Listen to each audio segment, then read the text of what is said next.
بقولي حبيتك عذوقي لقيتك بعيوني فانت وبس.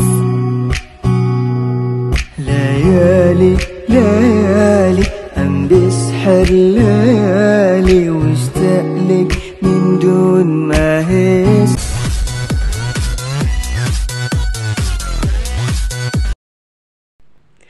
Assalamualaikum warahmatullahi wabarakatuh. Ketemu lagi dengan channel Lisna Cigelis.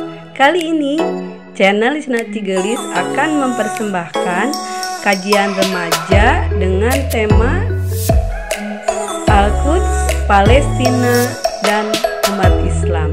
Bagaimanakah kita harus berperan? Mak ya teman-teman. Assalamualaikum warahmatullahi wabarakatuh. Palestina, Al-Quds, dan umat Islam. Bagaimana kita berperan? Seperti yang kita ketahui bahwa apa yang menimpa masyarakat Palestina nyatanya bukan hanya tentang 7 Oktober 2023, namun lebih jauh dari itu, karena tanggal 7 Oktober 2023 atau Tufanul Aqsa merupakan kemarahan Al-Aqsa, kemarahan bangsa kita dan kemarahan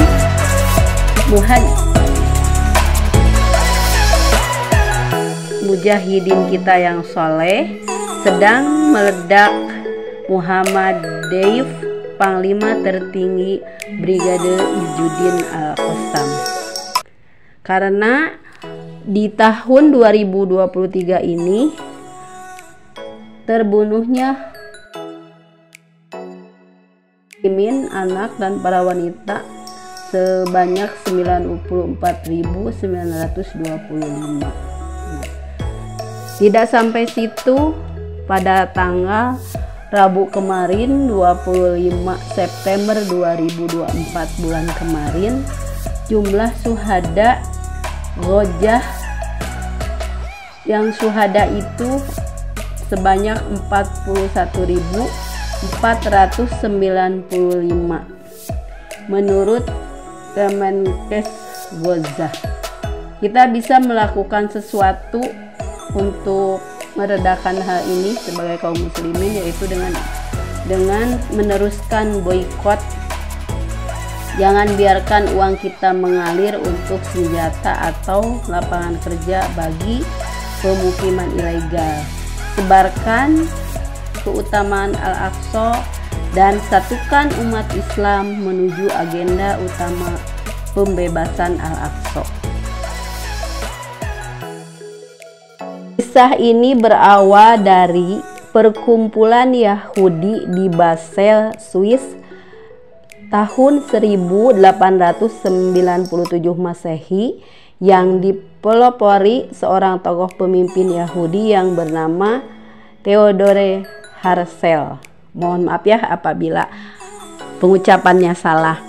Nah, Kongres Zionis pertama yaitu pertama kali dibahas pada Kongres Zionis di Swiss pada tahun 1897 mengenai Der Judestaat untuk negara Yahudi. Orang-orang Yahudi harus kembali ke kampung halaman mereka. Keluarga Rothschild mengira kampung yaitu tempat yang dijanjikan Tuhan dalam perjanjian lama berpusat di suatu tempat bernama Bukit Zion. Tanah itu Palestina yang dikuasai Khalifah Abdul Hamid II. Kaum Zionis menginginkan gerakan itu untuk kembali ke Bukit Zion.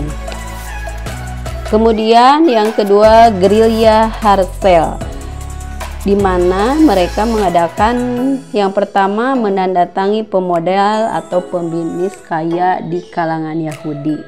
Yang kedua, mendatangi Khalifah Abdul Hamid untuk membeli tanah suci Palestina dengan janji menukar tanah dengan pelunasan utang ke kekhilafahan pada banyak negara di seluruh dunia. Tetapi jawaban tegas sang khalifah, tidak, inilah yang disebut bapak negara Yahudi dan pendiri Zionisme.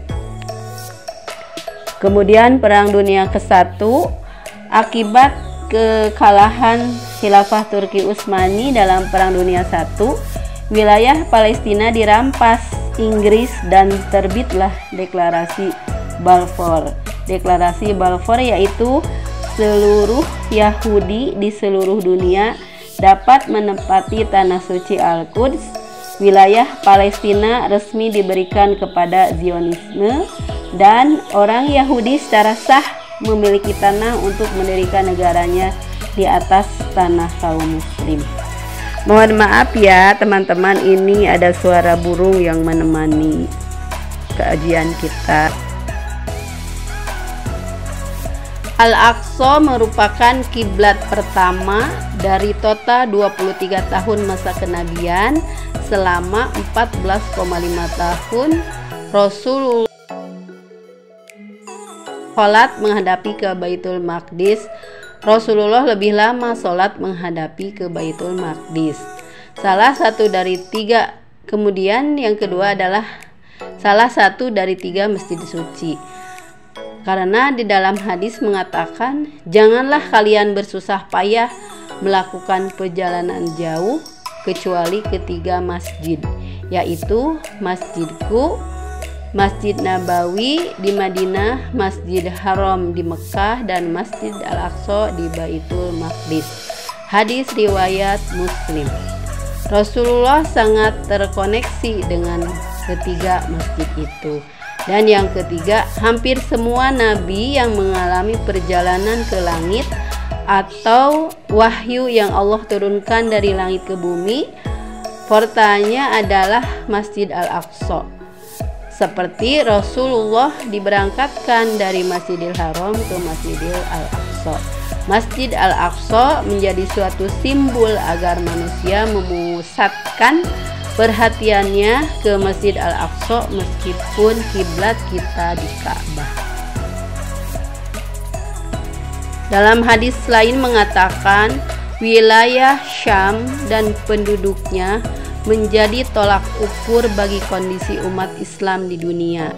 Jika penduduk negeri Syam telah rusak, maka tidak ada kebaikan bagi kalian. Hadis riwayat At-Tirmidzi.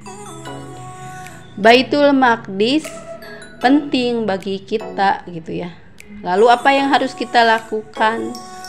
Tiada lain adalah belajar memahami dulu mengapa kita harus memperjuangkan Baitul Maqdis dan memperjuangkan Palestina.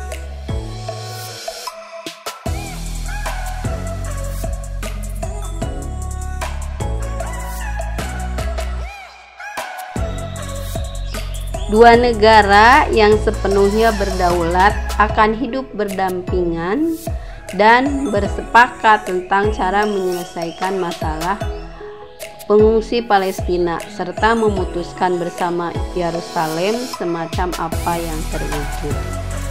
Ungkapan dan frase seperti tanah untuk dua rakyat, proses perdamaian, solusi dua negara merupakan bahasa usulan yang menjijikkan dan tidak memuaskan karena tidak melihat cara lain yang realistis untuk mengakhiri pendudukan Israel yang menindas di tepi berat pengepungan di jalur Gaza.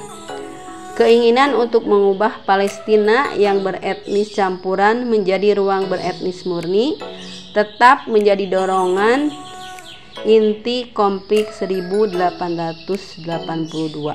Pembersihan etnis merupakan pengusiran, pemindahan, tidak mengizinkan mereka bergerak.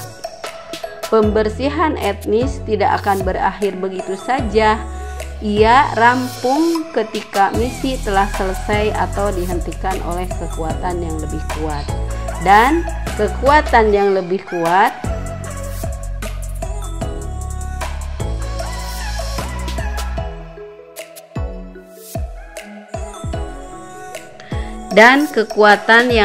kuat perlu ada institusi negara yang lebih kuat untuk pembebasan tanah Palestina.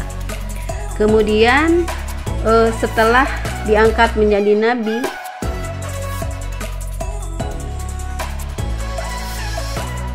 dan seperti yang kita pelajari di dalam Al-Quran gitu, dalam sejarah, bahwa Nabi Musa alaihi salam dan Nabi Harun alaihi salam telah Allah haramkan memasuki Baitul Maqdis dikarenakan kelakuan Bani Israel. Selama 40 tahun dalam proses pengasingan, beliau berdua melakukan pendidikan atau pengajaran tentang pentingnya Palestina kepada Bani Israel. Setelah diangkat menjadi nabi dan rasul, Nabi Muhammad tidak serta-merta langsung membebaskan tanah, namun ada proses persiapan dan pengkaderan agen pembebas sampai di tangan Khalifah Umar bin Khattab lah Palestina dibebaskan.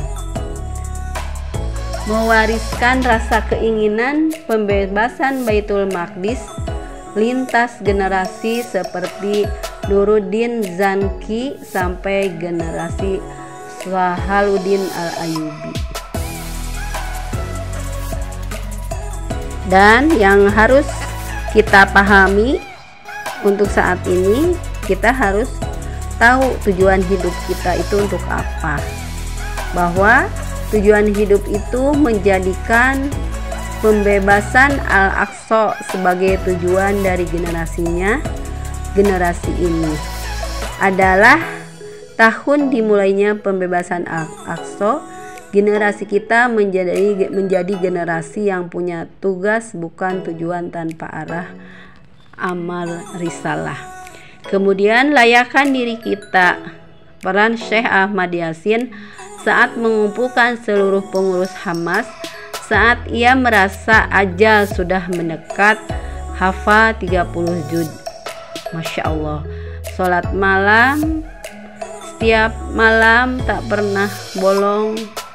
Sholat subuh di masjid, hal itu ia ulang terus menerus, seakan itu urat nadi Hamas. Hamas tidak ada lagi kalau para anggotanya tidak menghafal Al-Quran, tidak lagi sholat malam. Ar-Risalah A 2024. Kemudian kita bisa mengambil peran. Apa peran kita? Yaitu gerakan BDS atau boykot telah menjadi jalan keluar bagi mayoritas aktivis di kampus-kampus. Maka uang yang mengalir pada perusahaan pro-Israel membunuh masyarakat Palestina. Sebarkan opini di medsos dan bersegera untuk belajar.